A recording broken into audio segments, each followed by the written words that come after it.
Las campanas del Real Alcázar de Madrid repicaron con solemnidad aquella fría mañana de noviembre. En las estancias privadas del palacio, un silencio tenso se extendía entre las damas de compañía y los médicos de la corte. La reina Mariana de Austria yacía exhausta tras un parto que había durado horas. A su lado, envuelto en mantas blancas, un recién nacido lloraba con voz débil. El niño había nacido con la cabeza cubierta de costras, un mal presagio que hizo persignarse a las comadronas. Era el infante Carlos José, segundo hijo varón del rey Felipe IV y su sobrina Mariana de Austria. El primogénito, Felipe Próspero, había muerto apenas 4 años antes, con solo 4 años de edad. España necesitaba desesperadamente un heredero que sobreviviera. «Es un varón, Majestad», anunció el médico principal con voz grave. «¿Pero qué?», interrumpió la reina, aún débil por el esfuerzo del parto. Sus manos temblaban mientras intentaba incorporarse. «El infante presenta ciertas delicadezas». El médico eligió sus palabras con cuidado. «Habrá que vigilarlo con especial atención». Mariana de Austria cerró los ojos. Sabía lo que esas palabras significaban. Su matrimonio con Felipe IV, su propio tío, había sido un acto político, una decisión para mantener el poder de la Casa de Austria dentro de la familia. Pero el precio de esa decisión estaba ahora frente a ella. Un bebé enfermizo, fruto de generaciones de matrimonios entre primos, tíos y sobrinas. El rey Felipe IV, un hombre de 60 años agotado por décadas de reinado y guerras interminables, entró en la habitación. Su rostro mostraba una mezcla de alivio y preocupación. Se acercó a la cuna y observó al recién nacido con ojos cansados. «Es el heredero que España necesita», murmuró, más para convencerse a sí mismo que para afirmar un hecho. Los Habsburgo continuarán en el trono, pero en su interior, Felipe IV sabía la verdad que nadie se atrevía a pronunciar en voz alta. La política matrimonial de su familia, durante casi 2 siglos, había creado un entramado genealógico tan intrincado que los antepasados se repetían una y otra vez en el árbol familiar. Carlos I se había casado con su prima Isabel de Portugal.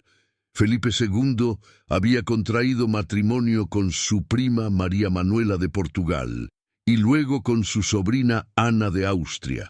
Él mismo, Felipe IV, se había casado con su sobrina Mariana, hija de su hermana María. Los médicos de la época habían comenzado a documentar las consecuencias. El doctor Luis Mercado, médico principal durante el reinado de Felipe II y Felipe III, había escrito en su tratado De Morbis Hereditaris sobre las enfermedades hereditarias que afectaban a la familia real. Señalaba la consanguinidad como posible causa de las dolencias que atormentaban a los Habsburgo. Los primeros años de Carlos fueron un calvario. A los 4 meses apenas podía sostener su cabeza. A los 2 años aún no caminaba. Las damas de compañía lo cargaban constantemente, observando con tristeza cómo otros niños de su edad corrían y jugaban, mientras el heredero de España permanecía frágil y silencioso. «El infante no habla», informó María Engracia de Toledo, su aya principal, a la reina cuando Carlos cumplió 3 años. «Los médicos dicen que es cuestión de tiempo, pero...» «¿Pero qué?». Mariana de Austria ya conocía la respuesta, pero necesitaba escucharla. «Su Majestad, el niño, tiene dificultades que van más allá de lo normal. Su mandíbula es prominente, le cuesta tragar, su lengua parece demasiado grande para su boca. Los médicos hablan de humores desequilibrados, de influencias astrales adversas». La reina guardó silencio. Nadie en la corte se atrevía a mencionar la verdad. El pequeño Carlos era el resultado de 200 años de matrimonios consanguíneos. Sus 8 bisabuelos incluían 6 que compartían el apellido Austria. De sus 16 tatarabuelos, 9 también compartían el mismo apellido. El árbol genealógico de Carlos no era un árbol, sino un laberinto donde los mismos nombres aparecían una y otra vez, generación tras generación. El 17 de septiembre de 1665, cuando Carlos tenía apenas 4 años, el rey Felipe IV murió. El niño, que aún no podía caminar con firmeza ni pronunciar más que balbuceos, se convirtió en Carlos II, rey de España y de un imperio donde nunca se ponía el sol. Un imperio que incluía territorios en Europa, América, Asia y África. Un imperio que ahora dependía de un niño que apenas podía sostenerse en pie. La regencia quedó en manos de su madre, Mariana de Austria, una mujer de 31 años que súbitamente se encontró al frente de una de las naciones más poderosas del mundo. Pero el poder verdadero lo ejercía una junta de gobierno designada por el testamento de Felipe IV, y en la sombra el confesor de la reina, el padre jesuita Juan Everardo Nittard. «Majestad», le dijo Nittard en privado días después del funeral de Felipe IV, «el futuro de España depende de la salud del rey Carlos. Debemos asegurarnos de que reciba los mejores cuidados, los mejores médicos». «¿Y si no mejora?», preguntó Mariana con voz temblorosa. «¿Qué será de España si mi hijo no puede gobernar? ¿Qué será del imperio que sus antepasados construyeron? Entonces España enfrentará tiempos oscuros», respondió Nittard con gravedad. «Las potencias europeas están al acecho. Francia, Austria, Inglaterra. Todos esperan el momento de repartirse los territorios españoles. La única salvación es que el rey Carlos tenga descendencia que asegure la continuidad de la dinastía. Pero la idea de que Carlos pudiera tener hijos parecía cada vez más remota. A los 8 años, finalmente aprendió a caminar, aunque con pasos inseguros y torpes. A los 4 años, había logrado pronunciar sus primeras palabras, pero su habla era confusa, dificultada por su pronunciada mandíbula inferior y su lengua demasiado grande. En los pasillos del alcázar, los cortesanos susurraban. Algunos hablaban de brujería, de hechizos lanzados por enemigos de España. Otros, más discretos, mencionaban los matrimonios entre parientes, las repetidas uniones que habían debilitado la sangre real. «Es el precio de mantener el poder en la familia», comentó en secreto el conde de Peñaranda a otro noble. «Los Habsburgo quisieron gobernar solos, sin mezclarse con otras casas. Y ahora miren el resultado». «Cuidado con tus palabras», le advirtió su interlocutor. «Hablar así puede considerarse traición». «La traición fue casar primos con primos, tíos con sobrinas», respondió Peñaranda con amargura. «Y ahora España paga el precio». Mientras el pequeño Carlos crecía lentamente, luchando contra un cuerpo que parecía rechazarlo, la corte española se sumergía en un mar de intrigas. Nittard, el confesor jesuita, acumuló poder rápidamente, convirtiéndose en inquisidor general, lo que le dio control sobre la institución eclesiástica más poderosa de la monarquía. Pero su ascenso generó enemigos. Don Juan José de Austria, hijo bastardo de Felipe IV y por tanto hermanastro de Carlos II, observaba con desaprobación cómo un extranjero, un jesuita alemán, controlaba los destinos de España. Juan José era un militar de reconocido prestigio, popular entre el pueblo y la nobleza. Su ambición no era menor que la de Nittard. «España necesita un gobierno fuerte», declaró Juan José ante sus allegados. «No un niño enfermo y un cura extranjero que manipula a la reina madre». La tensión creció durante años. Nittard intentó mantenerse en el poder, pero en 1669, presionado por Juan José de Austria y los nobles descontentos, tuvo que renunciar y abandonar España. La reina Mariana, desesperada por mantener su influencia, encontró un nuevo favorito, Fernando de Valenzuela, un hidalgo astuto que supo ganarse su confianza. Valenzuela era diferente a Nittard. No era un religioso ni un noble de alta cuna, sino un hombre de origen modesto que había ascendido por su inteligencia y capacidad de manipulación. Bajo su influencia, la corte se hundió aún más en la corrupción y las intrigas. Carlos, mientras tanto, crecía aislado en su propio palacio. A los 10 años, era un niño taciturno y solitario. Los médicos lo sometían a tratamientos constantes, sangrías para equilibrar sus humores, brebajes amargos para fortalecer su constitución, oraciones y exorcismos para alejar las supuestas influencias malignas. El rey debe ser fuerte, insistía Mariana de Austria mientras observaba a su hijo someterse a otro doloroso tratamiento médico.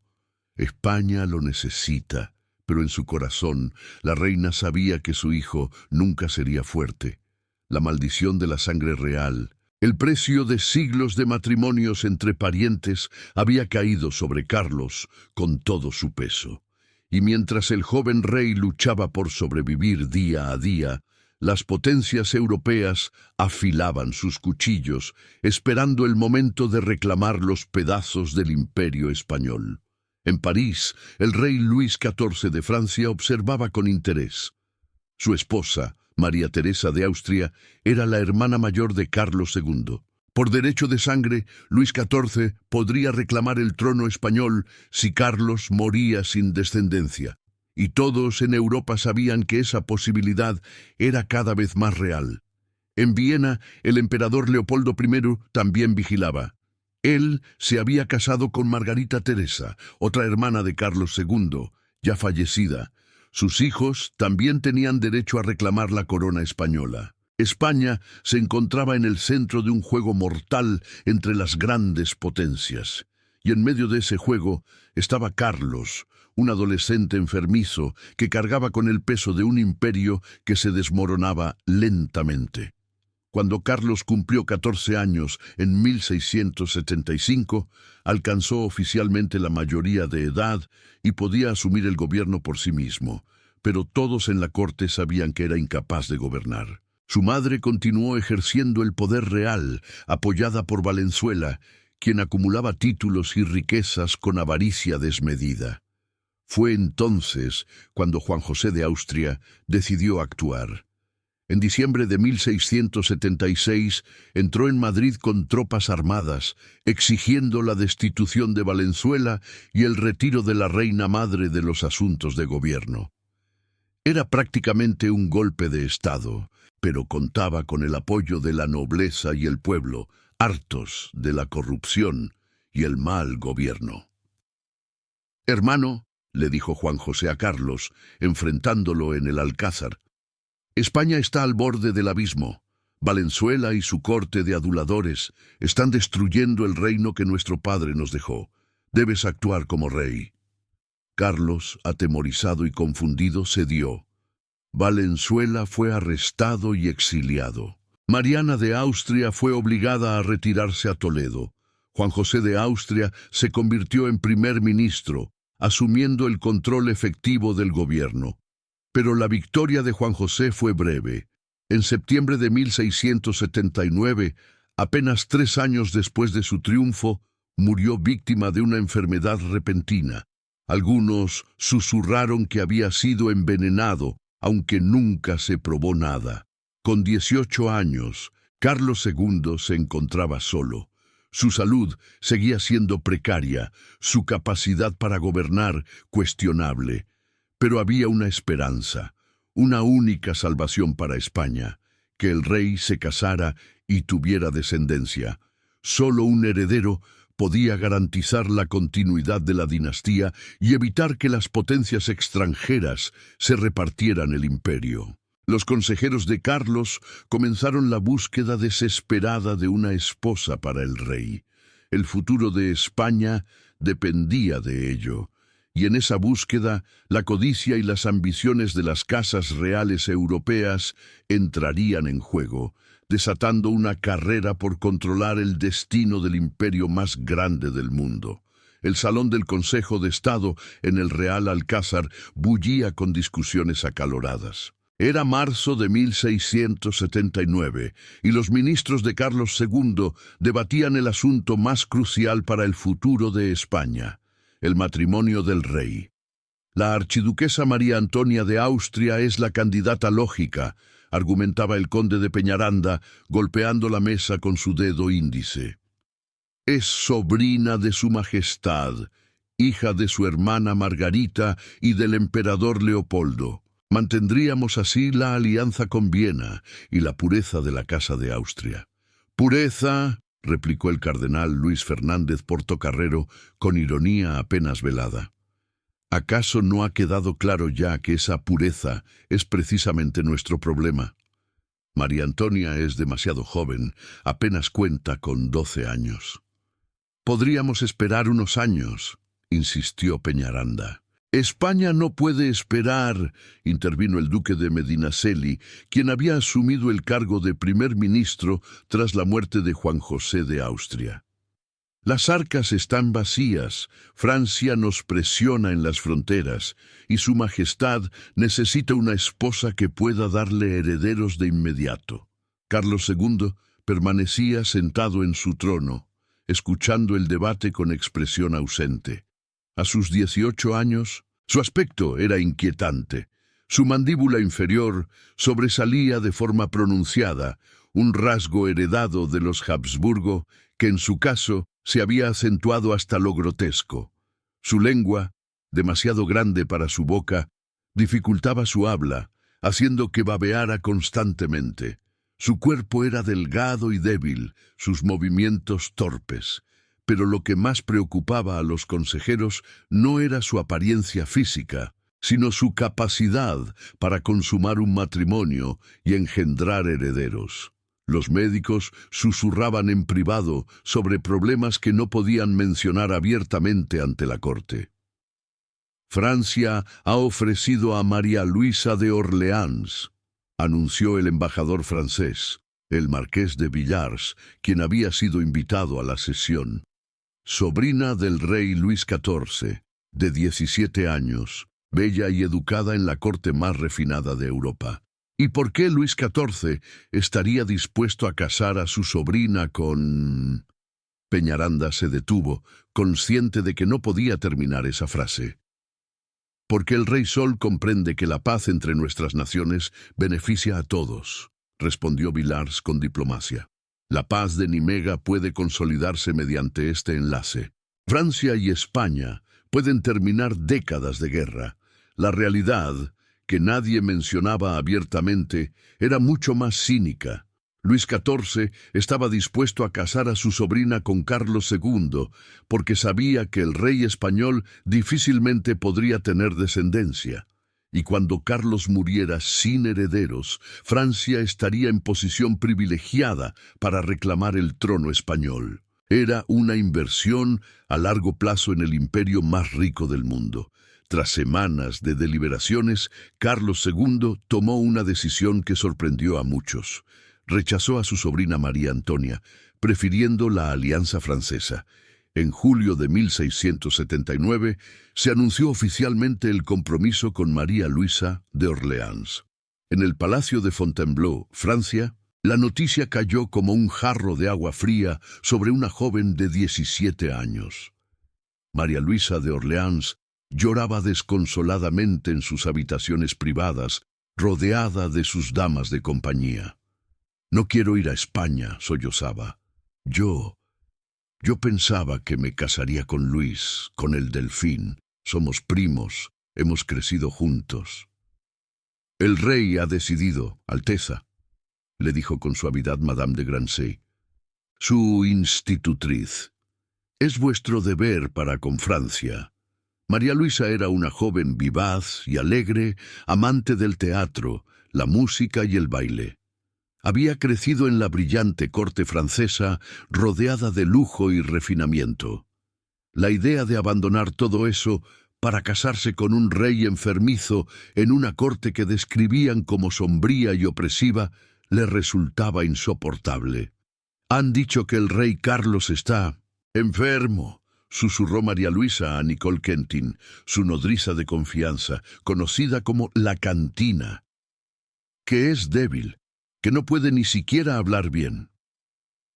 «Son rumores, mi niña», mintió la Cantina, aunque ella misma había escuchado esos informes de los embajadores.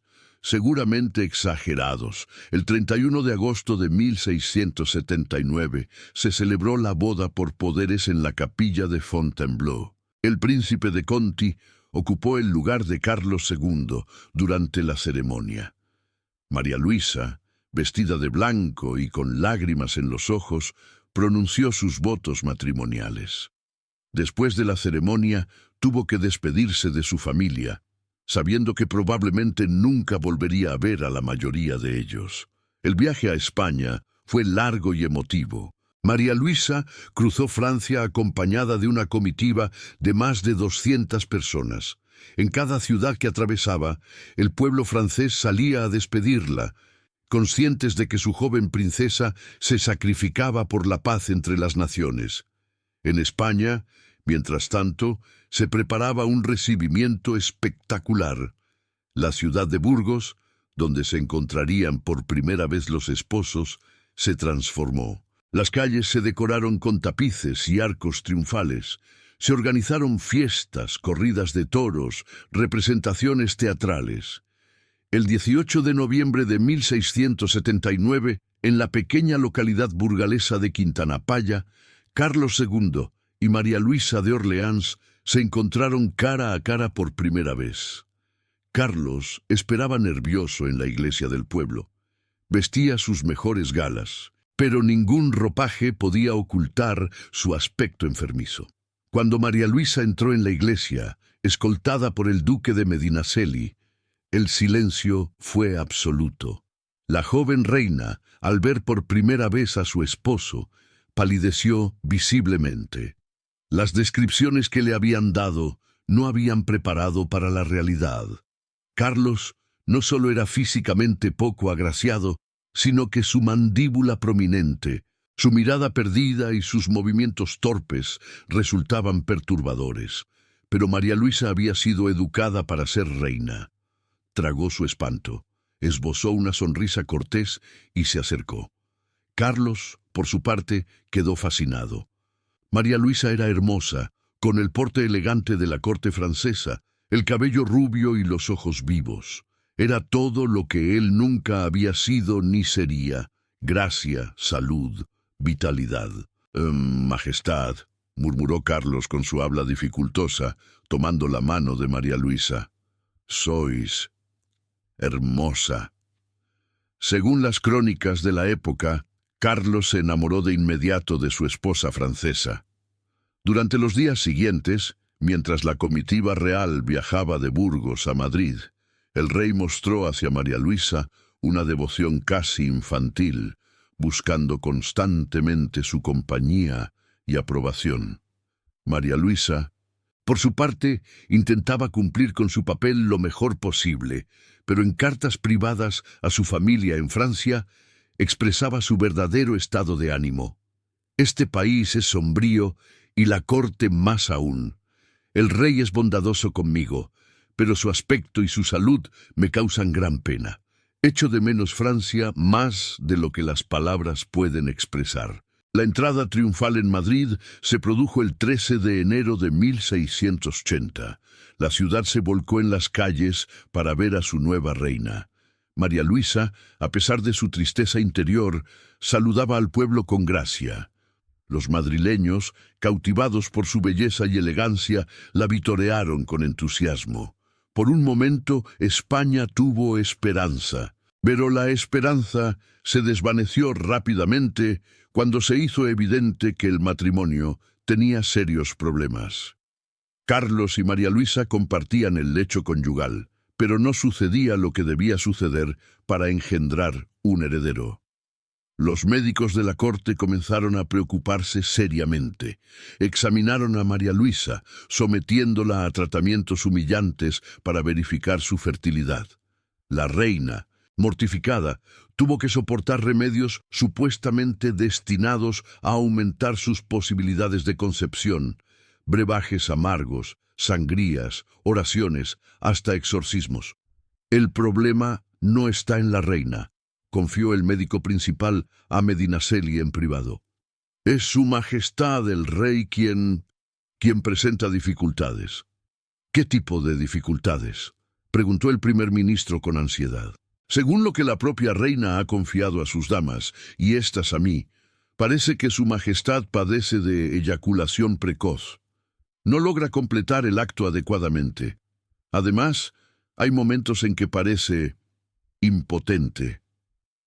Medinaceli cerró los ojos con desesperación. Era el peor escenario posible. Sin un heredero, España enfrentaría una crisis sucesoria que podría desgarrar el reino. María Luisa, mientras tanto, intentaba adaptarse a su nueva vida. La etiqueta española era infinitamente más rígida que la francesa. Todo estaba regulado. Cómo debía vestirse, cómo caminar, cuándo podía hablar, con quién podía relacionarse. La libertad y la alegría de Versalles parecían un sueño lejano. Su mayor enemiga en la corte era la reina madre, Mariana de Austria. La mujer que había sido apartada del poder por Juan José de Austria había regresado a Madrid tras la muerte de éste y observaba a su nuera francesa con profunda desconfianza y hostilidad. «Esa muchacha trae costumbres francesas impropias», comentaba Mariana de Austria a sus damas. «Es demasiado alegre, demasiado libre. No es una reina apropiada para España. Pero majestad», se atrevió a decir una de las damas, «el pueblo la adora. Dicen que su presencia alegra el alcázar».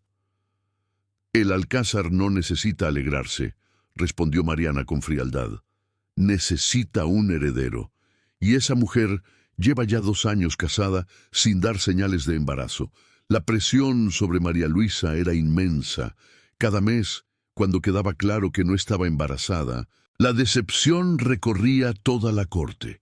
Los cortesanos comenzaron a murmurar, algunos culpándola a ella, otros señalando discretamente hacia Carlos. Para escapar de esa presión asfixiante, María Luisa se refugió en las pocas libertades que le permitían. Le encantaba montar a caballo, una actividad que escandalizaba a la conservadora corte española.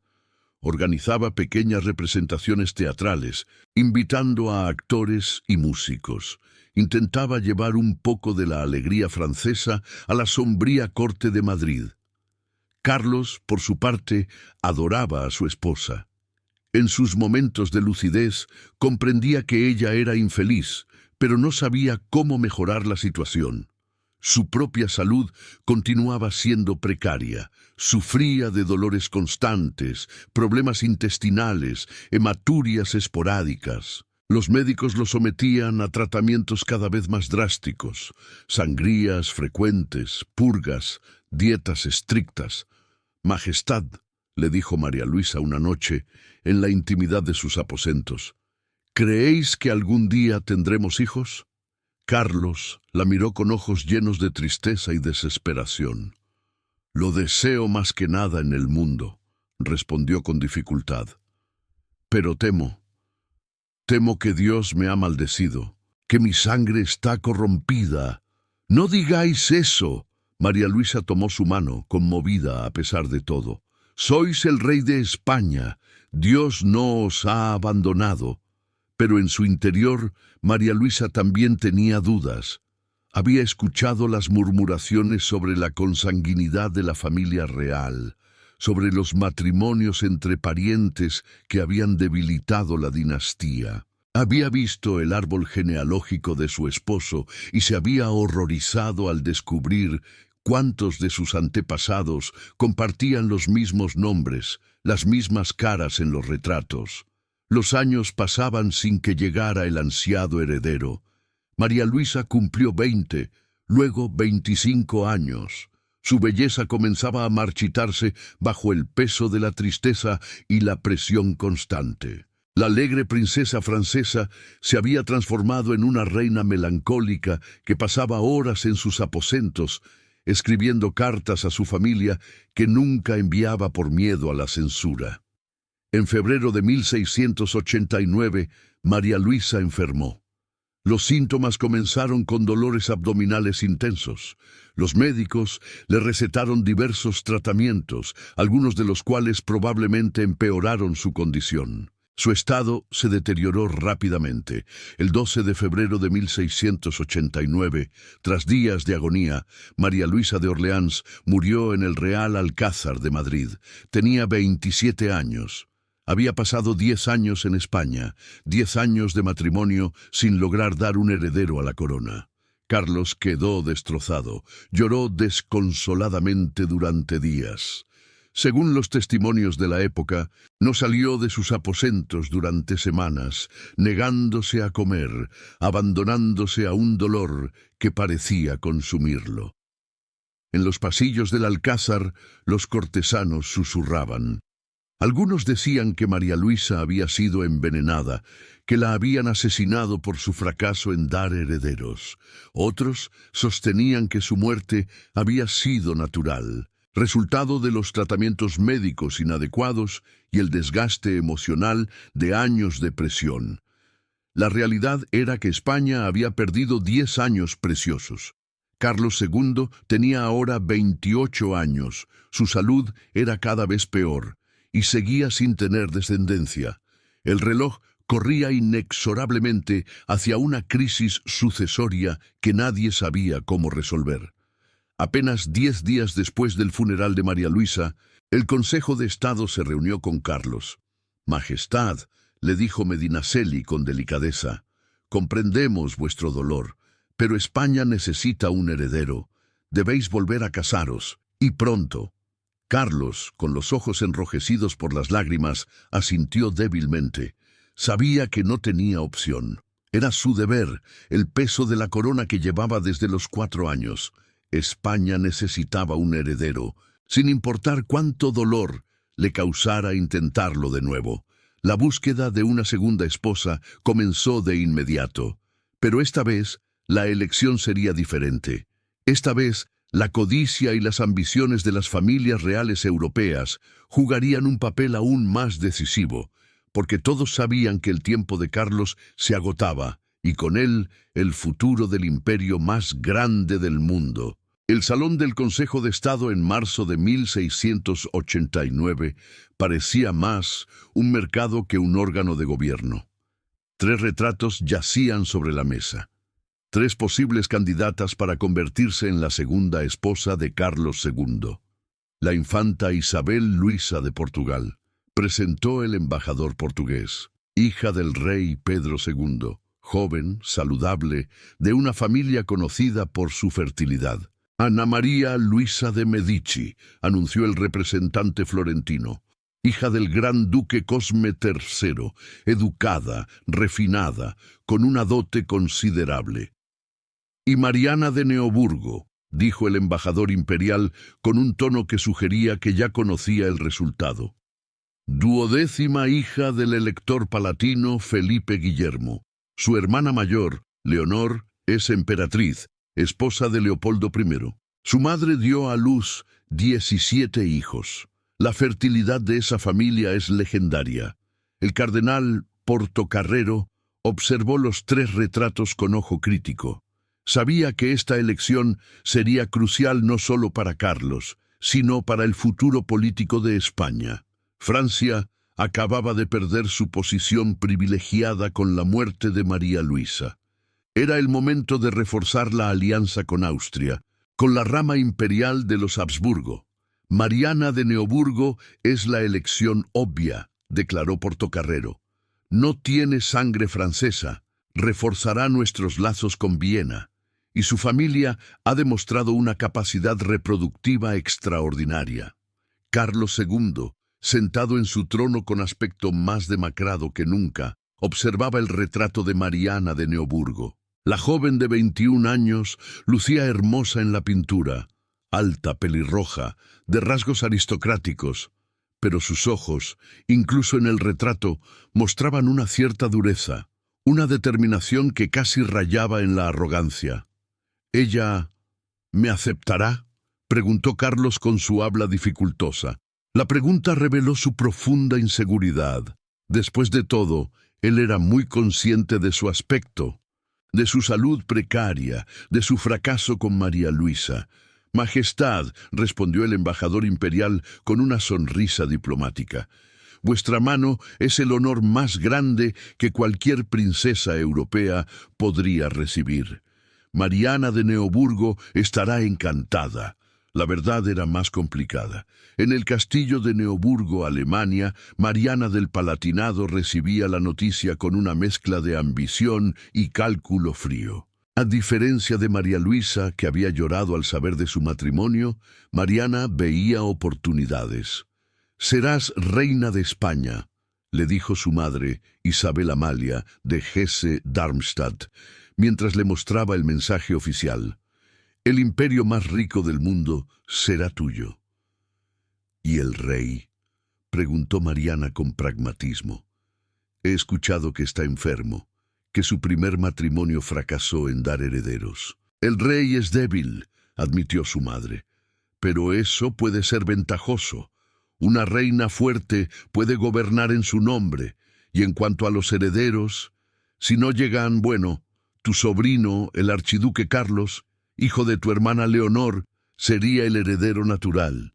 Mariana comprendió de inmediato las implicaciones. Si se casaba con Carlos II y no tenían hijos, ella podría influir en la sucesión. Podría asegurarse de que su sobrino, un Habsburgo austríaco, heredara el trono español.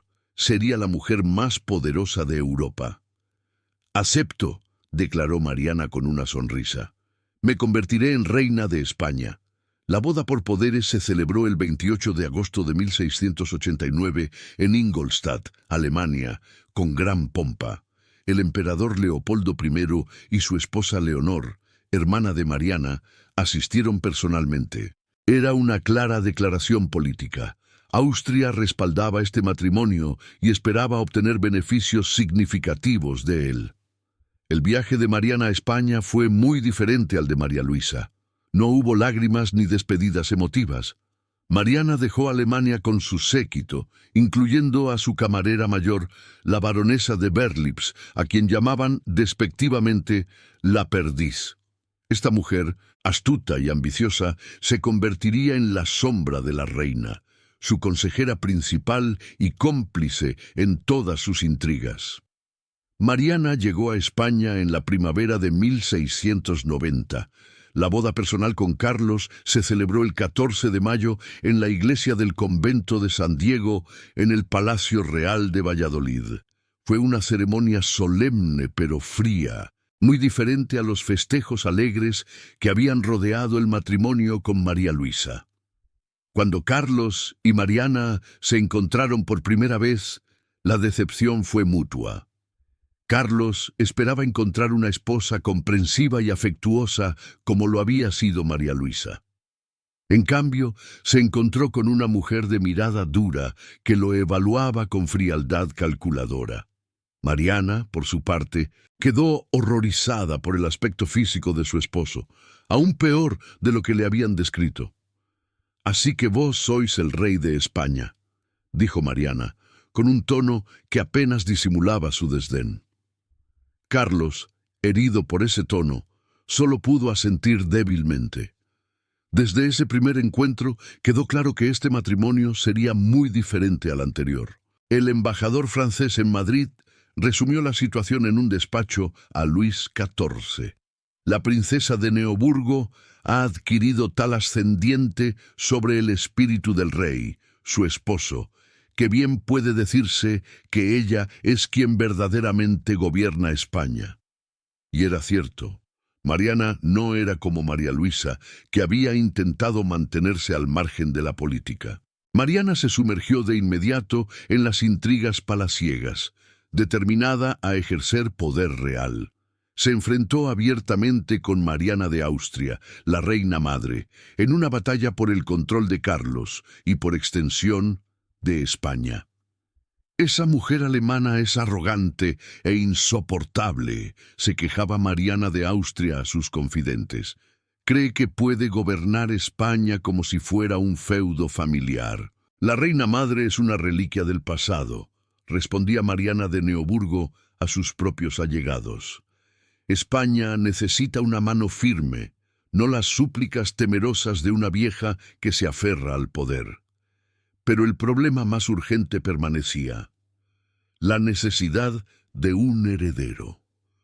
Como con María Luisa, pronto quedó claro que el matrimonio tenía serias dificultades. Carlos seguía siendo incapaz de consumar el matrimonio adecuadamente.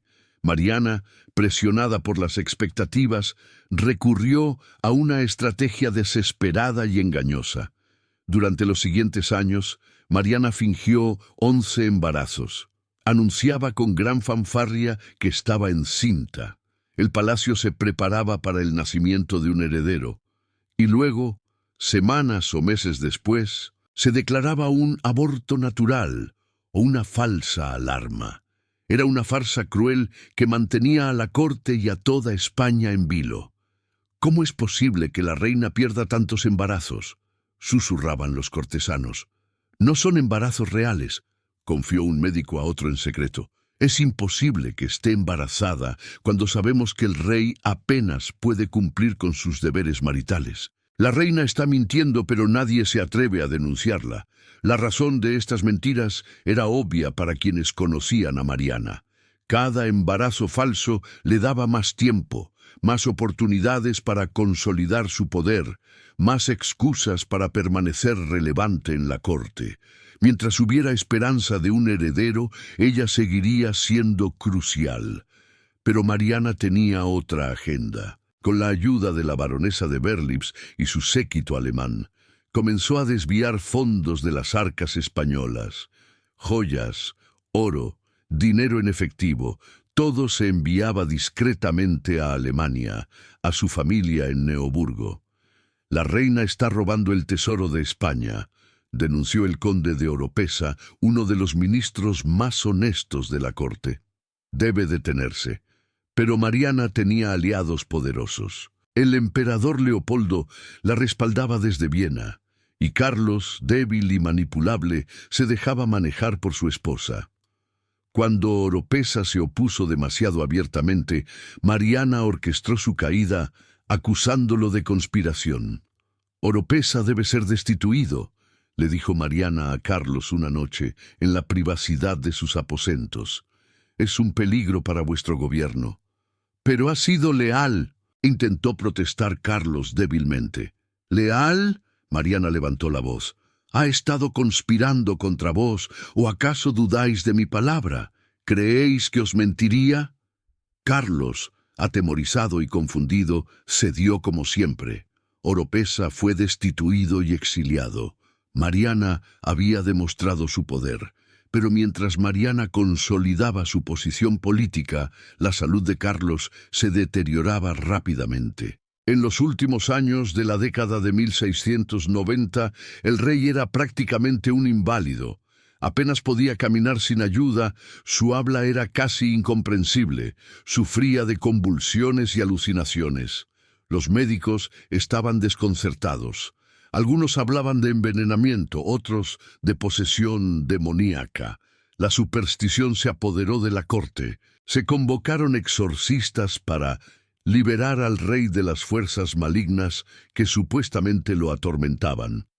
Mariana participó activamente en estos exorcismos, no por piedad, sino porque le convenía que Carlos apareciera como víctima de brujería.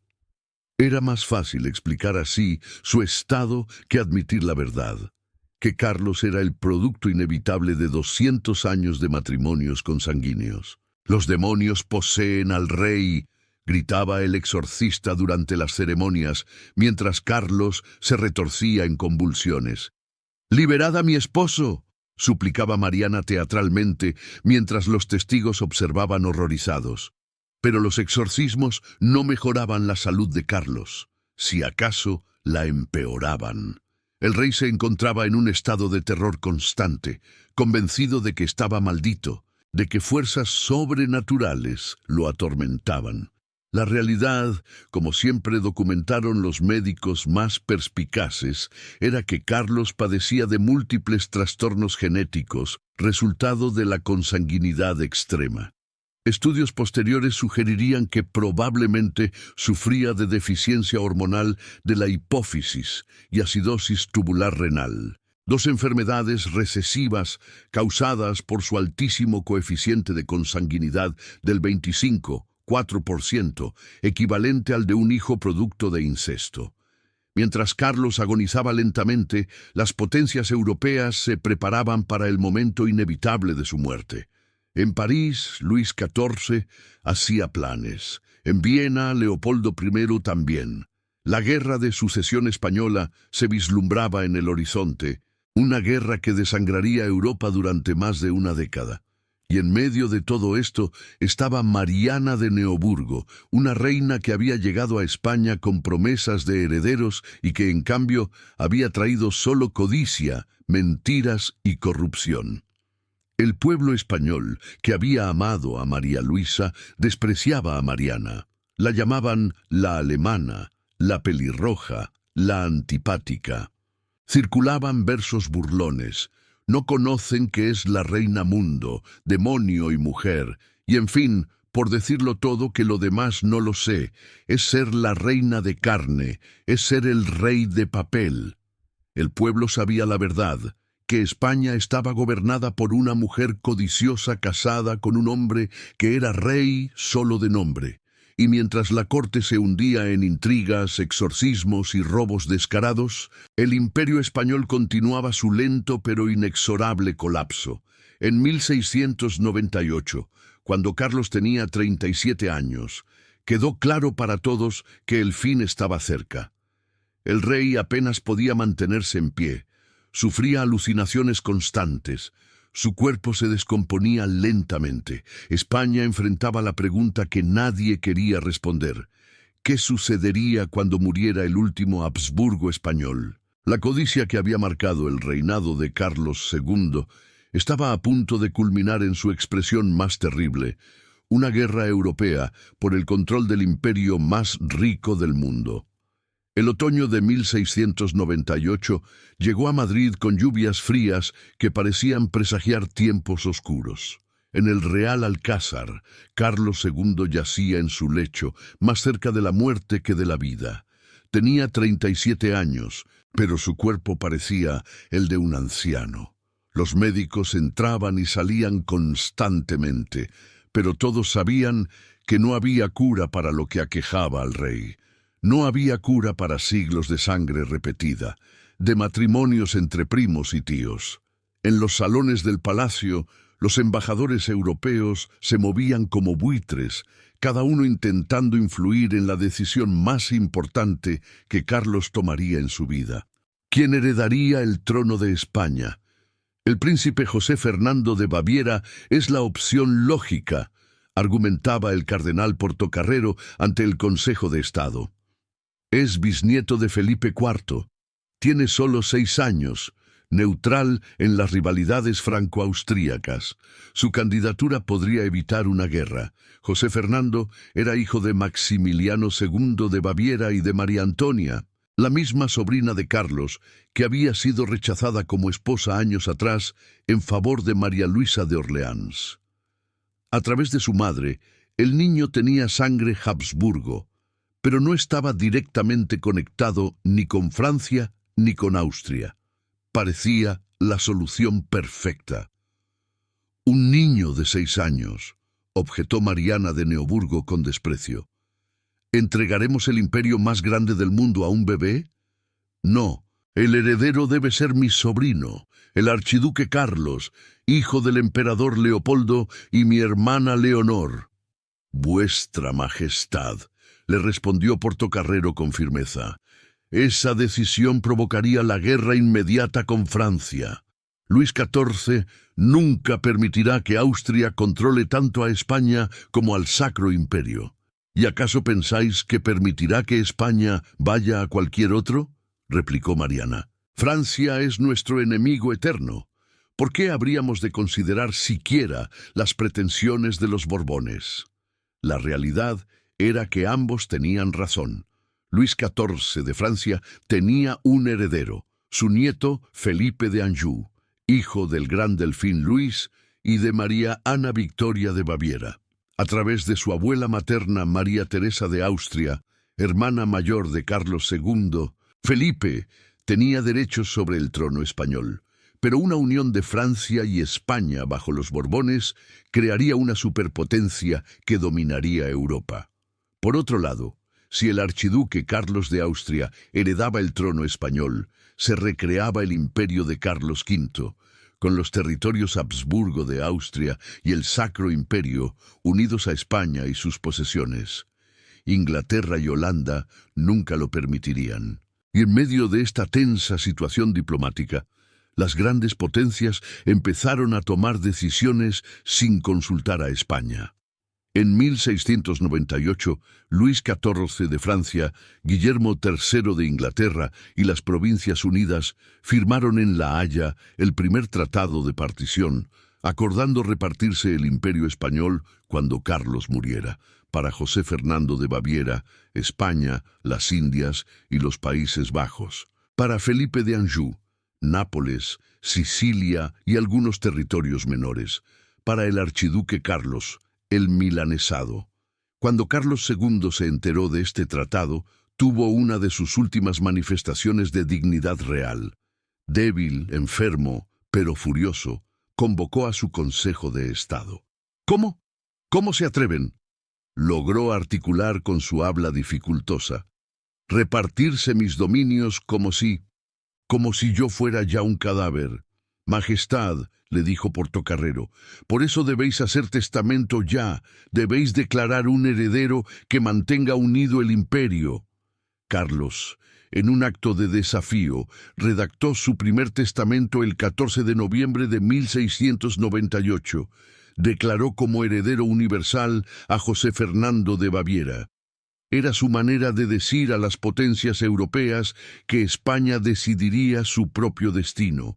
Pero el destino tenía otros planes. El 6 de febrero de 1699, José Fernando de Baviera murió repentinamente en Bruselas. El niño de 6 años, la esperanza de paz en Europa, falleció por causas que nunca quedaron del todo claras.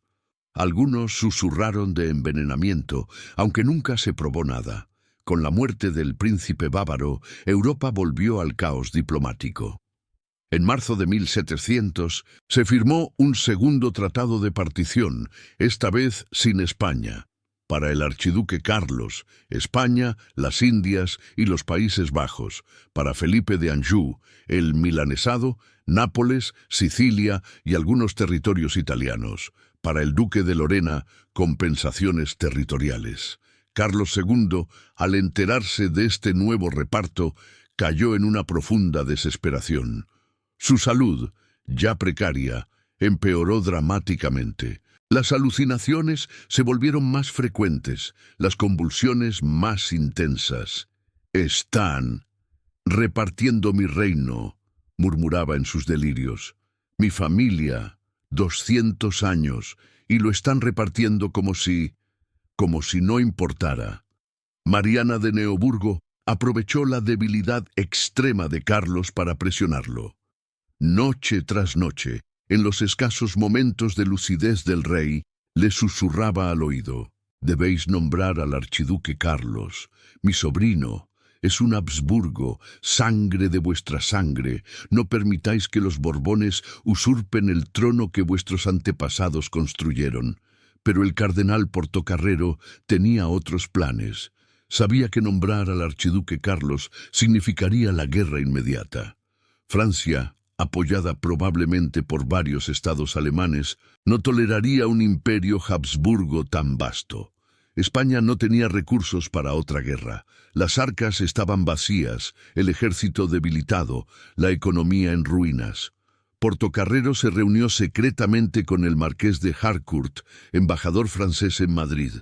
Comenzaron las negociaciones en la sombra. Francia hacía promesas. Respetaría la integridad territorial de España. No intentaría anexar territorios. Trataría a Felipe de Anjou como un rey español, no francés. Solo queremos evitar la guerra, argumentaba Harcourt. Felipe de Anjou es joven, saludable, puede dar herederos a España. Es bisnieto de Felipe IV, tiene derechos legítimos, y Francia garantiza proteger la integridad del imperio español. Portocarrero sabía que estas promesas probablemente no se cumplirían, pero también sabía que la alternativa era peor. La guerra era inevitable de cualquier manera, pero al menos con un Borbón en el trono, España tendría el apoyo de Francia. Durante el verano de 1700, Carlos entró en su agonía final. El 22 de septiembre, convocó a su Consejo de Estado. Ya no podía mantenerse en pie sin ayuda. Su habla era casi incomprensible, pero logró expresar su voluntad. Nuevo Testamento, dijo con inmenso esfuerzo. Debe haber Nuevo Testamento. El Consejo deliberó durante días. Mariana de Neoburgo presionaba incansablemente por el archiduque Carlos.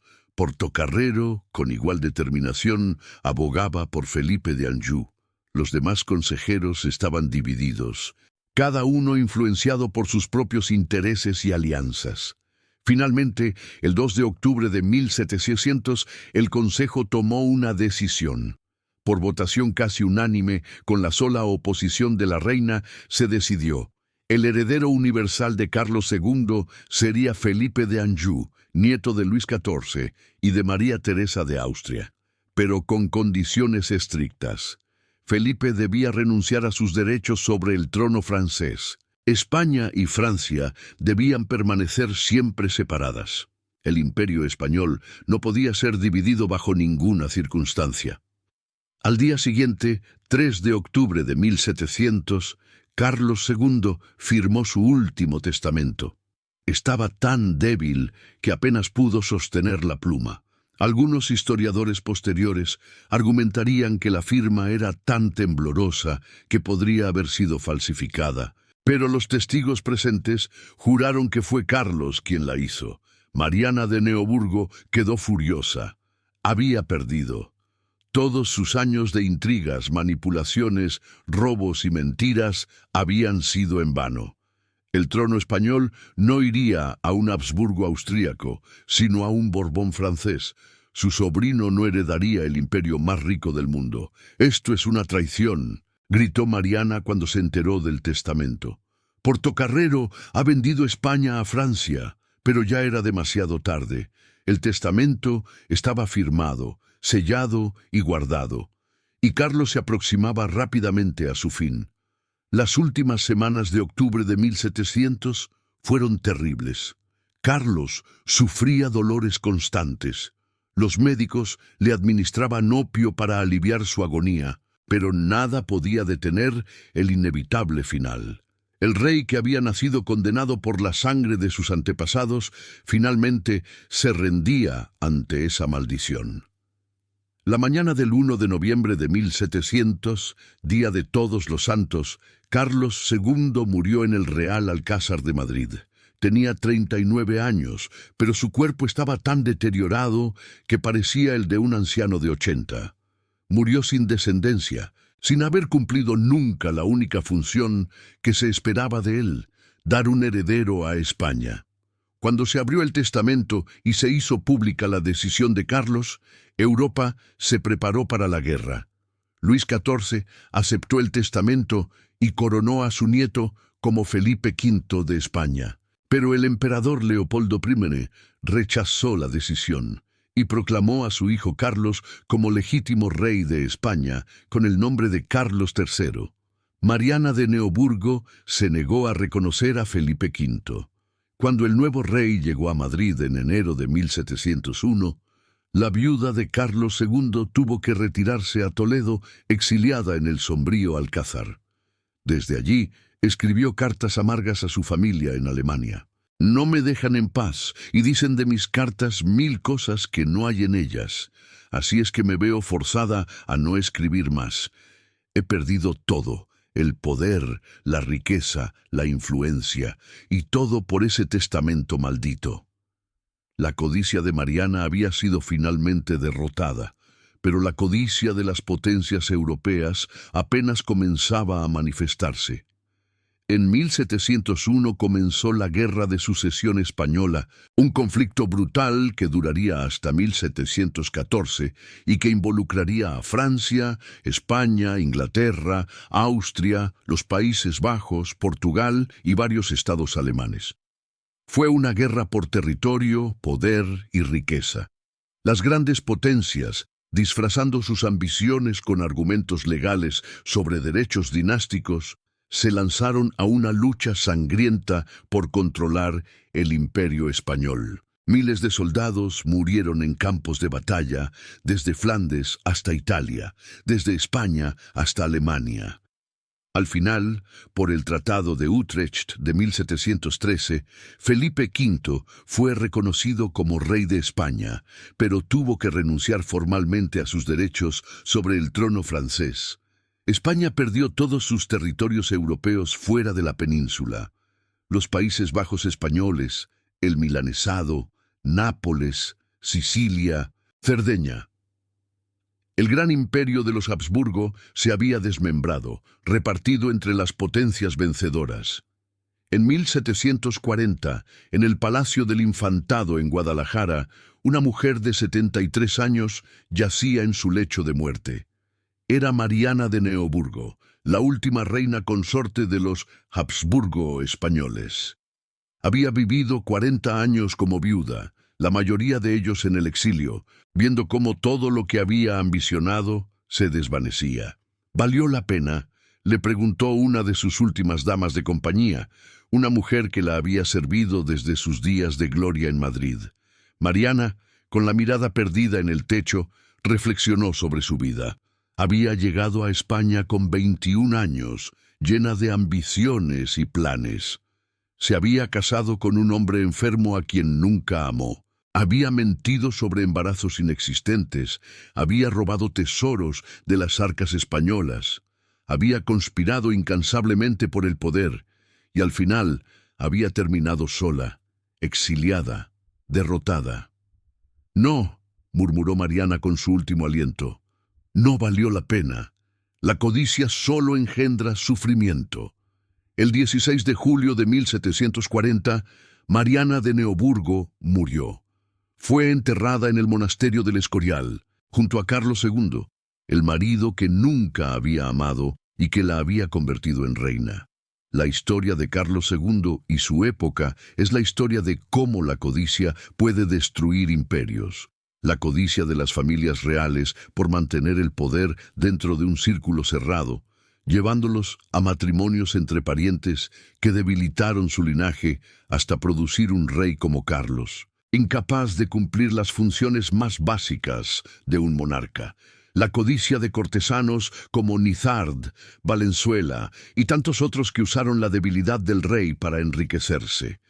La codicia de Mariana de Neoburgo, que vio en su matrimonio no a un hombre que necesitaba compasión, sino una oportunidad de poder y riqueza.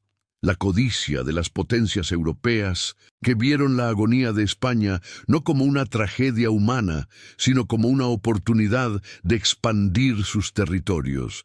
Y el precio de toda esa codicia lo pagó Carlos II, un hombre que nunca eligió ser rey, que nunca eligió nacer con un cuerpo destruido por la genética, que pasó su vida entera siendo un peón en los juegos de poder de otros. Un hombre que, a pesar de todo, intentó hasta el final preservar la integridad del imperio que había heredado. Su último testamento, nombrando a Felipe de Anjou como heredero único e indivisible, fue su intento final de mantener unido el imperio. Fracasó, como habían fracasado todos sus intentos de tener hijos, de ser un rey fuerte, de estar a la altura de sus legendarios antepasados. Carlos II, el hechizado, murió sin descendencia, extinguiendo la rama española de la Casa de Habsburgo. Pero su verdadera maldición no fue ninguna brujería, ningún hechizo lanzado por enemigos oscuros. Su maldición fue la codicia de sus propios antepasados, que valoraron más el poder que la salud de sus descendientes. Y esa codicia maldita resonó a través de generaciones, produciendo finalmente a un rey que era incapaz de dar herederos, condenando así a España a décadas de guerra y sufrimiento. La lección de Carlos II es clara. La codicia, especialmente cuando se disfraza de deber dinástico, de preservación del linaje, de pureza de sangre, solo conduce a la destrucción. Hoy, más de 300 años después, cuando visitamos el monasterio del Escorial y vemos la tumba de Carlos II, podemos reflexionar sobre su historia. No fue el rey maldito por brujería que sus contemporáneos imaginaron. Fue un hombre atrapado por las decisiones codiciosas de generaciones anteriores, un producto inevitable de un sistema que valoraba más el poder que la humanidad. Su historia nos recuerda que las ambiciones desmedidas, la codicia por mantener el poder a cualquier costo, inevitablemente cobra su precio. Y ese precio lo pagan no los culpables, sino los inocentes, los que nacen en un mundo que no eligieron, con cargas que nunca pidieron llevar. Carlos II vivió y murió como un símbolo de su época, un tiempo de decadencia, corrupción y codicia desenfrenada. Pero también fue un hombre que, dentro de sus limitaciones, intentó hacer lo correcto para España. Su último testamento, a pesar de que condujo a la guerra, fue redactado con la intención de preservar la unidad del imperio. Quizás en ese último acto de voluntad real, Carlos II finalmente logró escapar de la sombra de la codicia que lo había rodeado toda su vida. Murió pobre en salud, pobre en herederos, pero rico en el conocimiento de que había intentado, hasta el último momento, servir a España. Y con su muerte se cerró un capítulo en la historia de España y de Europa. Los Habsburgo españoles habían terminado, víctimas de su propia codicia dinástica. Los Borbones llegarían al poder, trayendo sus propias ambiciones y conflictos. Pero la lección de Carlos II permanece. La verdadera maldición no viene de brujas o demonios, sino de la codicia humana en su forma más pura y devastadora.